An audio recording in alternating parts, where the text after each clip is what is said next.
வாழ்க்கையில் ஏன் கஷ்டம் வருது, மனசு நிம்மதி ஏன் இல்லை, இதெல்லாம் என்ன காரணம் தெரியுமா?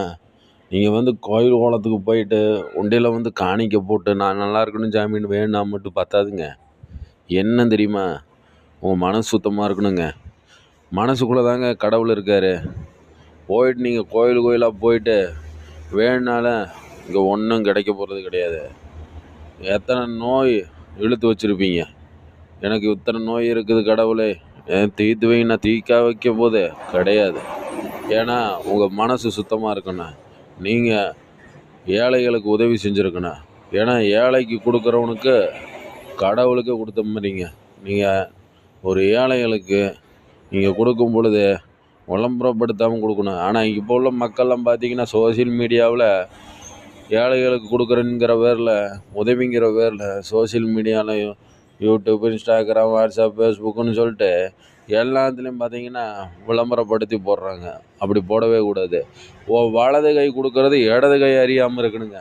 அது கடவுளுக்கு மட்டும்தான் தெரியணுங்க. நீங்கள் ஒரு அன்னதானமே பண்ணாலுமே உங்கள் பேர் அடிபடாமல் நீங்கள் பண்ணி பாருங்கள். அது கடவுளுக்கு போகும். கடவுள் உங்களுக்கு பல மடங்கு ஆசீர்வாதத்தை கொடுப்பாருங்க. நீங்கள் கோயிலில் போயிட்டு காணிக்கை கொடுத்தீங்கன்னா அது யாருக்கு உபயோகப்படும் தெரியுமா? குருக்கள் இருக்காங்க பாருங்க, அங்கே உள்ள பூசாரிகளுக்கு அவங்களுக்கு தான் சம்பளமாக போகுங்க. ஏன்னா சாமிக்கு போகுமான்னு கேட்டிங்கன்னா சாமிக்கெலாம் போகாதுங்க. ஏன்னா இன்றைக்கி நிறையா பேர் பாருங்கள், கெடா வெட்டுங்கிற பேரில் சாமியாக சாப்பிடுது, மனுஷன்தான் சாப்பிட்றேன். ஏன்னா சாமி சரக்கு பாட்டில் கேட்டுச்சா, கோட்டரு கேட்டுச்சாக்கு? அதெல்லாம் எதுவும் கிடையாது. மனுஷன் குடிக்கிறியா, மனுஷனே கெடா வெட்டி சாப்பிட்டுக்கிறியான். இதில் என்னங்க இருக்குது? ஒன்றுமே கிடையாதுங்க. உங்கள் உள்ளத்தில் இருக்குது. அதுக்கு தான் பிரம்ம முகூர்த்தம்னு ஒன்று இருக்குதுங்க.